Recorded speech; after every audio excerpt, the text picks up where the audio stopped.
नमस्कार। आज हम एक ऐसे विषय पर बात कर रहे हैं जो शायद बहुत लोगों के मन में रहता है। अंग्रेजी जल्दी कैसे सीखें। जी हाँ, बिल्कुल। और हमारे पास एक गाइड है जिसमें कुछ काफ़ी प्रैक्टिकल तरीके बताए गए हैं। हाँ, तो हम आज इसी गाइड को खंगालेंगे और देखेंगे कि इसमें सबसे काम की और दिलचस्प बातें क्या हैं। बिल्कुल। मतलब सिर्फ लिस्ट नहीं, बल्कि उन तरीकों के पीछे की जो सोच है उसको समझेंगे। सही कहा। तो गाइड की पहली और शायद सबसे अहम बात, साफ लक्ष्य तय करना। ये तो काफी कॉमन सलाह है। इसमें गाइड कुछ अलग बताता है क्या? हाँ, देखिए, गाइड सिर्फ ये नहीं कहता कि लक्ष्य बनाओ। वो जोर देता है छोटे, मापने योग्य लक्ष्य बनाने पर, माइक्रो लक्ष्य। माइक्रो लक्ष्य मतलब जैसे ये तय करना कि आज मैं कॉफी शॉप पर ऑर्डर अंग्रेजी में दूंगी, या इस हफ्ते 5 नए मुहावरे इस्तेमाल करने की कोशिश करूंगी। रोज या हफ्ते वाले छोटे लक्ष्य। अच्छा। हाँ, ये सुनने में ज्यादा करने लायक लग रहा है। बड़ी मंजिल छोटे कदमों से आसान लगती है। बिल्कुल। तो ठीक है, पहली बड़ी टेक्निक जिस पे गाइड बात करता है वो है इमर्शन, भाषा में रम जाना। ये सुनने में तो अच्छा लगता है, पर असल में कैसे करें? देखिए, गाइड कहता है ये सिर्फ फिल्में देखने या गाने सुनने तक ही नहीं है। असल में इसका मतलब है अपनी रोजमर्रा की जिंदगी में अंग्रेजी को शामिल कर लेना। जैसे? जैसे फोन की भाषा बदल देना, अपने लैपटॉप का इंटरफेस अंग्रेजी में कर लेना, या घर में चीजों पर अंग्रेजी की लेबल लगा देना। छोटी छोटी चीजें। अच्छा। इससे होता यह है कि आपका दिमाग जाने अनजाने उस भाषा के पैटर्न पकड़ने लगता है। उच्चारण कानों को धीरे धीरे समझ आने लगता है। ये एक तरह की मेंटल कंडीशनिंग है। लेकिन क्या ये शुरू में थोड़ा डरावना या ओवरवेलमिंग नहीं हो सकता, सब कुछ एकदम से अंग्रेजी में? हाँ, हो सकता है। और गाइड भी ये मानता है। वो सलाह देता है कि धीरे धीरे शुरू करें, अपनी पसंद की चीजों से। ओके। जैसे अगर स्पोर्ट्स पसंद है तो अंग्रेजी में कमेंट्री सुने। कुकिंग पसंद है तो रेसिपीज अंग्रेजी में देखें।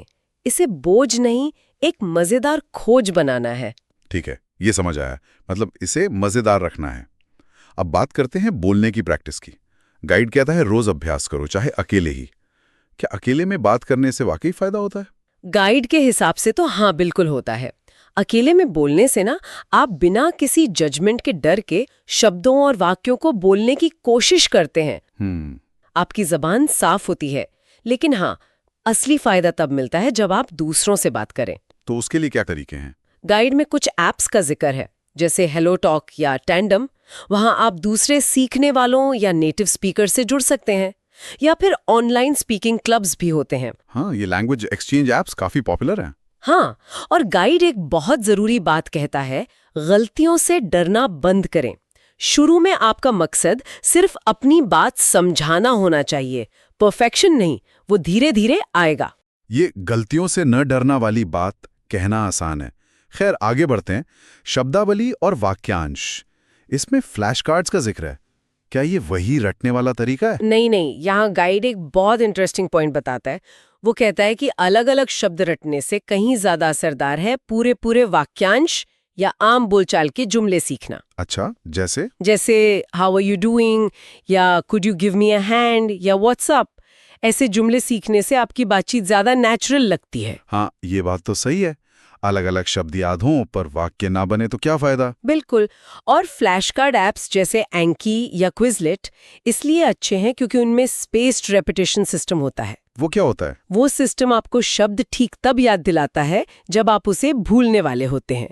ये रैंडम रटने से कहीं ज्यादा साइंटिफिक और इफेक्टिव है। ओह वाह, ये तो काफी स्मार्ट तरीका है। और उच्चारण सुधारने के लिए जोर से पढ़ना और आवाज रिकॉर्ड करना, ये थोड़ा अजीब नहीं लगेगा करते हुए? शुरू में शायद लगे, पर गाइड इसे बहुत पावरफुल टेक्निक मानता है। जब आप अपनी रिकॉर्डिंग सुनते हैं ना, तो आपको साफ पता चलता है कि आप कहाँ अटक रहे हैं, कहाँ उच्चारण ठीक नहीं है। अपनी कमियां खुद सुनना। हाँ, फिर आप उसे किसी नेटिव स्पीकर की रिकॉर्डिंग से मिला सकते हैं। इससे सिर्फ उच्चारण ही नहीं सुधरता, बल्कि बोलने की झिझक भी कम होती है। ये तो बढ़िया स्टेप है। और फिर है इसे असल जिंदगी में इस्तेमाल करना। सोशल मीडिया, डायरी लिखना। गाइड कहता है अंग्रेजी में सोचने की कोशिश करो।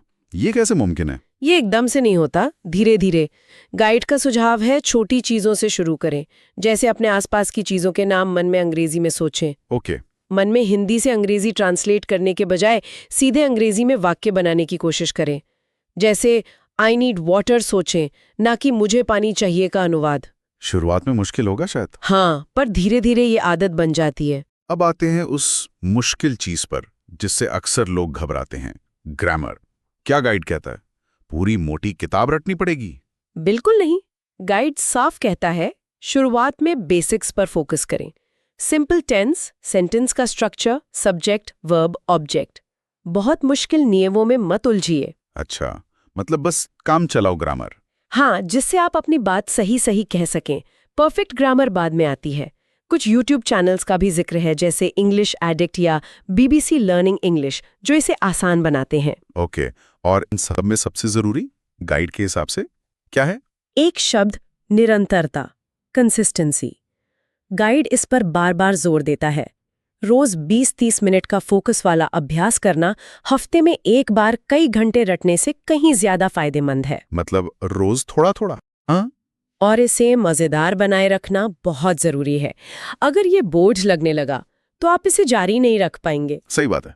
तो अगर हम संक्षेप में कहें, इस गाइड की मुख्य बातें हैं: छोटे प्रैक्टिकल लक्ष्य, इमर्शन यानी भाषा के माहौल में घुलना मिलना, बोलने की प्रैक्टिस बिना डरे, शब्दों के बजाय वाक्यांशों पर ध्यान देना, अपनी आवाज सुनना, बेसिक ग्रामर और सबसे जरूरी लगातार कोशिश करते रहना। बिल्कुल सही।